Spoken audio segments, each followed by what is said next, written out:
that as a child. So please, the law says that follow the path of development and let the child conquer and discover the world by himself. That is the rule. But that does not mean that you just abandon the child. You give him total freedom. He could be falling down in the swimming pool and you say, no, let him, he will discover and he will end up drowning. That is foolish. They say, Maria Montessori says, do not stop the child. The child is putting his hand in the circuit and he is going to be electrified. You say, no, don't stop him. Use your common sense. Be like the mother hen. What she does, she has these little chicks. She gives the chicks the freedom and the chicks are discovering, eating, finding out. But if there is danger, if there is an eagle that is going to attack the chick, immediately the mother hen spreads her wing and she saves the chicks. So too, you the adult in the life of the child, you've got to be there. You've got to be having that absorbent eyes, looking at the child, watching him, yet let him help him to help himself. Do not be an obstacle in the path of his development. Law says that it is for the child, the most important law for the child's development is the child is going to be doing something. Now start noticing the child from Maria Montessori's point of view. He will be repeating and repeating and repeating an activity. In the presentation, you will see some of the presentation. There is a subject called sensorial. And once Maria Montessori, she discovered a child taking out a cylinder and putting it back in and out of the socket 42 times. Just imagine, would an adult do that? And if an adult is doing something like that, what would we think? The adult is not normal. He's crazy. So, if the adult is looking crazy when he is doing that, why do you think the child is crazy when he is doing that? Because adult and child, they are not the same thing. And this is where we go wrong. Everyone, I spoke in the beginning about, you understand how a tree grows. We understand how a chick is develops. Why can't we understand how a child grows? Why can't we understand what are the needs for the development of the child? Because we think the child is just a small, tiny adult. That's all. We think he has a small mind, he's too big, so we are going to be there, we are big, we understand, we are educated, we are there for the child. No, we are talking about you may be the king in your world and the child is the king in his own world. So do not. Rules for you to understand the child, do not compare the child with the other. He has the future potential to become an adult. He is not an adult as yet. So it is like taking a rice before you actually cook it into a beautiful rice dish. That is the end product of the adult, the rice. So the child is the beginning of the adult. The adults, how do you work? Okay, you understand yourself.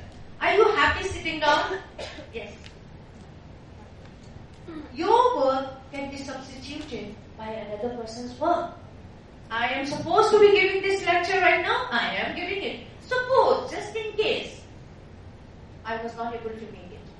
Perhaps another speaker will do it for me. The work of the adult, that is the law. The work of the adult can be substituted by another adult. Our aim for the work is external. Whatever we are doing, like the conference we are having today, it is to improve society, to make things better. It is for external reason. And one single adult cannot do the work all by himself. So there is something called distribution of labor. You have the janitor, you have the electrician, you have the speakers, you have the cook. If everybody did the same thing, well, what will happen? We can't do that, no? another law for the work of the adult, which we know and understand. And that is to get the maximum result with the minimum effort. To get the most work done in the least time taken. And you fear, look at the mobile phone. In seconds you can connect with the world. Microwave. It used to take 40, 50 years ago hours to heat the food. And in seconds now we can do that. Man has created all these things for himself because he understands himself and he is making it follow the laws of the work of the adult. So far so good? Clear? Yeah. But what about the child? What are his laws? Now, can a child help us here? No. The child cannot do anything in the work of the adult. So too, the adult should realize we cannot do much in the work of the child. The work of the child is to build and construct the adult of the future. I was created by the child I once was. And nobody can help the child in that.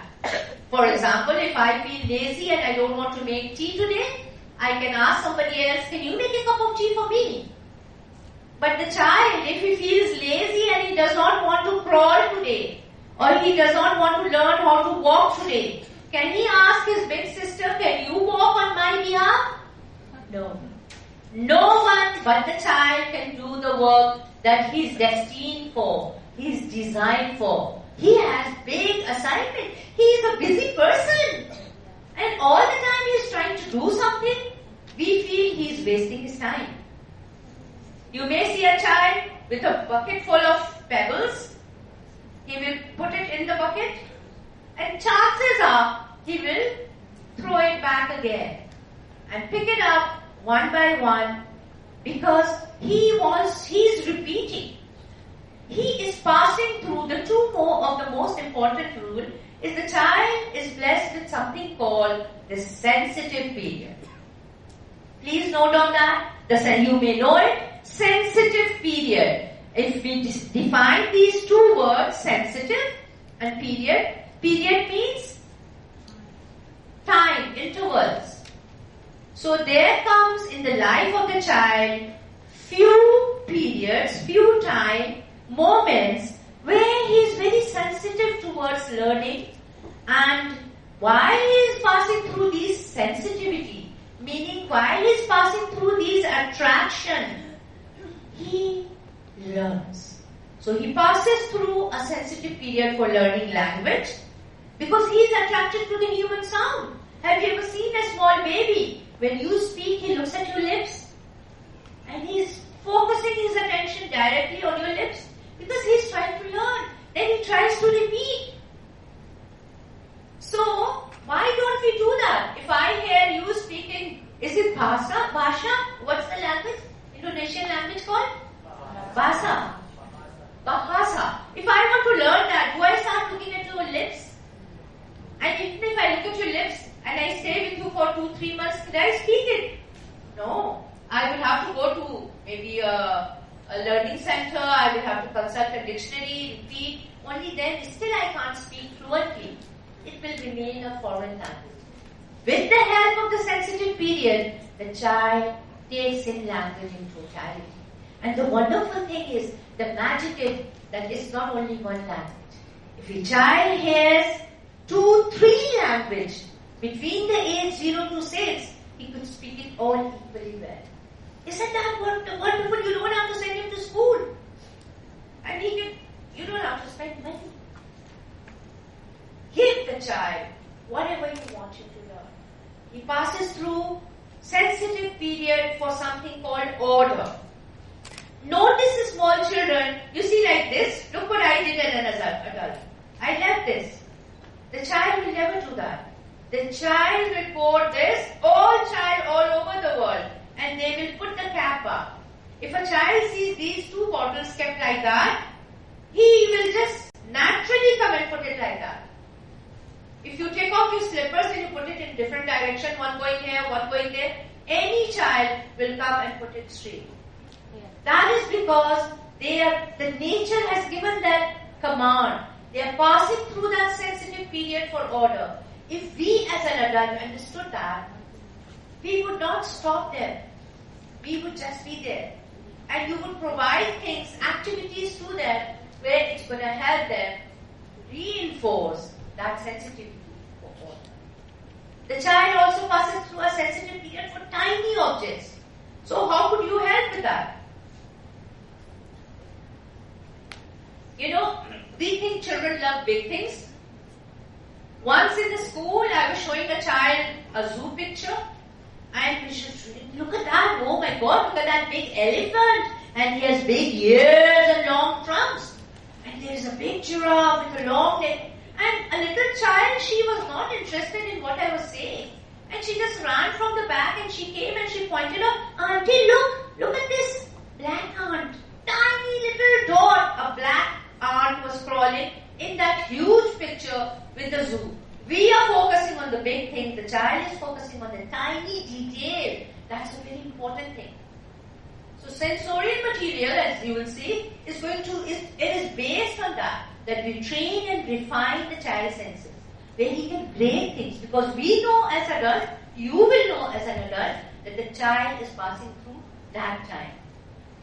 These laws, these sensitivity, it just lasts till age 6.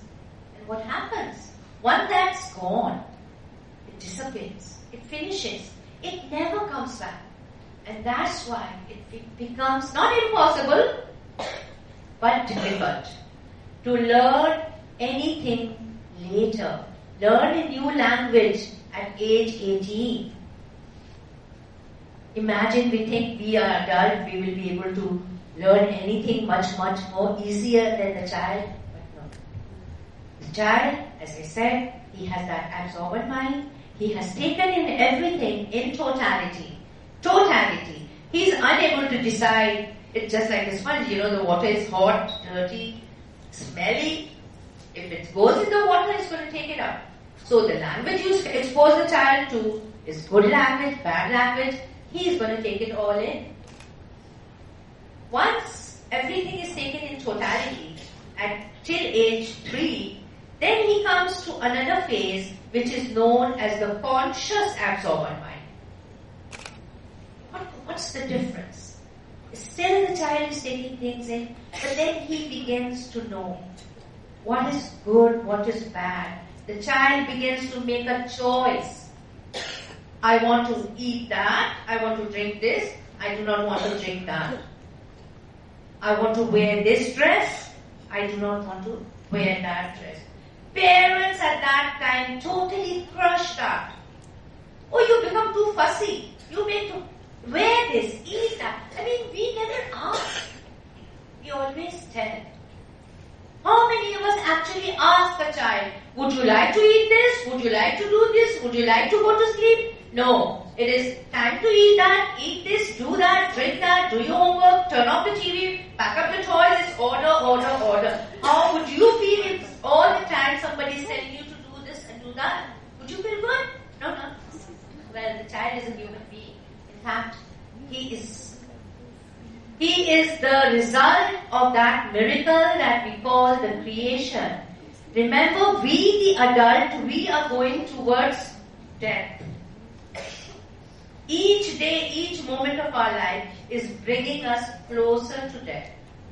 Because what is born must die. What is alive must come to an end. But the child is the beginning of life. He has, if all goes well, a span of 40, 50, 60 years to live through. And if you just make the first entry, the first introduction into the life, not the happy one, how is he going to live through the rest of his life?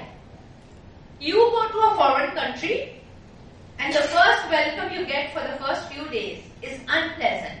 The people you are staying with, they are so, and they're giving you all these hard looks and the nasty look and they're making you eat all the food that it was just not a very good experience.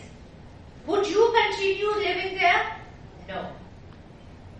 So too with the child. From the time he is born, if his experience is not pleasant, deep inside, he goes into something called repression. And he decides in his mind, before he could talk and express, I don't like these people. I don't like my house. I don't like my mommy. I don't like my daddy. I don't like this world. I hate it. And still he cannot do anything. Till slowly he grows into a child, then a teenager, then an adolescent, then an adult. And he becomes a destructive human being. And if that is what we are going to do, create children who are going to hate this world, then it just might bring an end to the world right now. Because the children that we are growing and bringing up today are going to be the adult 20 years from now. It is entirely in our hand as to what kind of adult we are going to give this world. But we cannot do it unless and until we understand it. You can't even do basic cooking. You can't do driving. We cannot do anything unless and until we study or understand it. The mechanism behind the working of that thing. Then why we never thought that the child needs to be understood? And we make all the mess, we make all the permanent damages in his personality. Nature has given him a straight path. Follow. If you go through in this straight path, and what are the path? He wants to touch things, he wants to hold things, he wants to climb on the stairs. Every child in this world loves the pleasure of climbing up. And as he grows a little older, he wants to climb up with the heaviest things. Why? Why do they do all this? We think, why do they want to sweep? Why do they want to mop? Why do they want to dust?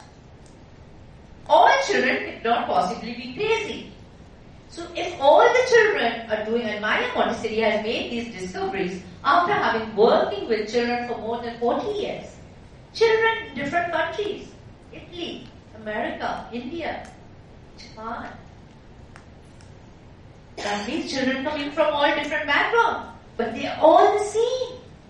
Children, except for the physical feature, which goes to the genes, but otherwise the children, whatever it